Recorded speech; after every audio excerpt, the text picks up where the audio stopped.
BJP के प्रदेश अध्यक्ष we D Sharma ने कहा कि हारी हुई सीटों पर समीक्षा के साथ ही लोकसभा चुनाव पर फोकस किया जाएगा। उन्होंने बताया कि लोकसभा की 29 सीट जीतने का लक्ष्य रखा गया है। वी डी शर्मा ने कहा कि हर बूथ पर मोदी का नारा लेकर बीजेपी आएगी।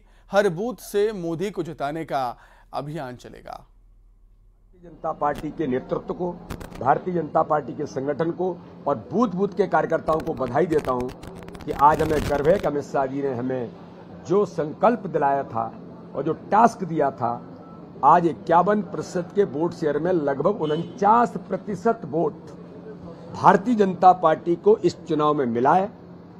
ये एक कार्यकर्ता की उपलब्धि है। चाहे वोट शेयर बढ़ाने की बात हो, चाहे वोटिंग परसेंटेज बढ़ाने की बात हो, तो कार्यकर्ता ने अथक मेहनत की।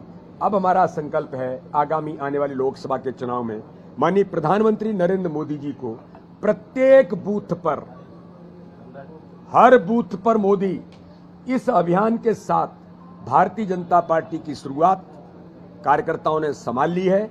हम सारी समीक्षा करने के बाद जिन बूथों पर भारतीय जनता पार्टी चुनाव हारी है, उन बूथों पर हम कैसे चुनाव जीतेंगे और जिन बूथों पर हम कम मतों से जीते हैं, उनमें 10% वोट शेयर कैसे बढ़ेगा, ये माननीय प्रधानमंत्री मोदी जी के नेतृत्व में अमित शाह जी की कुशल रणनीति, नड्डा जी के आशीर्वाद के साथ संपूर्ण भारतीय जनता पार्टी का, मध्य प्रदेश का हमारा नेतृत्व, हम सब मिलकर के टीम स्पिरिट के साथ 29 की 29 सीटें प्रधानमंत्री नरेंद्र मोदी जी की झोली में डालने का हम सब अथक मेहनत परिश्रम से सभी कार्यकर्ता जुटेंगे।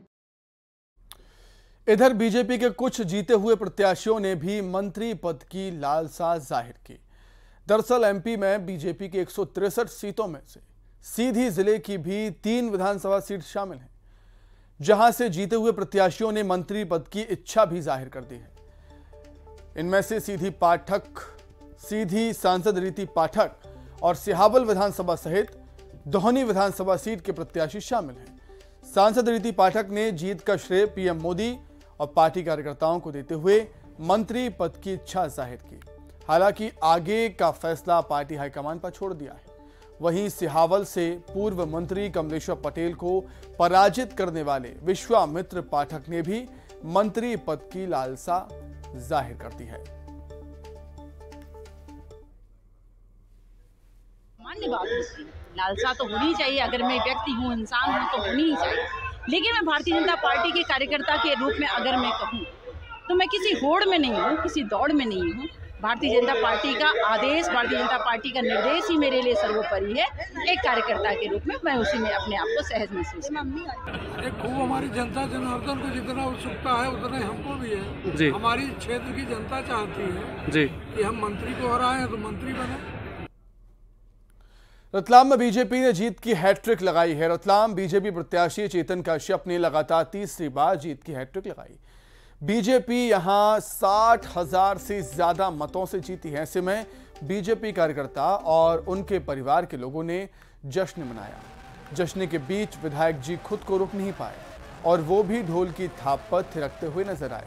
कश्यप ने इस बार मंत्री पद के प्रबल दावेदार हैं और उज्जैन संभाग से उन्हें मंत्री पद के मामले में प्राथमिकता मिलने की पूरी उम्मीद है। भारतीय जनता पार्टी की यह जीत है और भारतीय जनता पार्टी का मतलब स्पष्ट है कि यह कार्यकर्ताओं की जीत है। भारतीय जनता पार्टी संगठन के ऊपर चलती है और जो रतलाम की जीत है, यह भी हमारे कार्यकर्ताओं का जो समर्पण है उसी का नतीजा है। तथा जो मध्य प्रदेश की जीत है, वह जीत में भी हमारे प्रदेश के मुखिया शिवराज सिंह जी चौहान की संवेदनशील व कल्याणकारी योजनाओं का बहुत बड़ा योगदान है। फिलहाल यहां पर रुकेंगे बहुत छोटे से ब्रेक के लिए, फौरन लौट रहे हैं।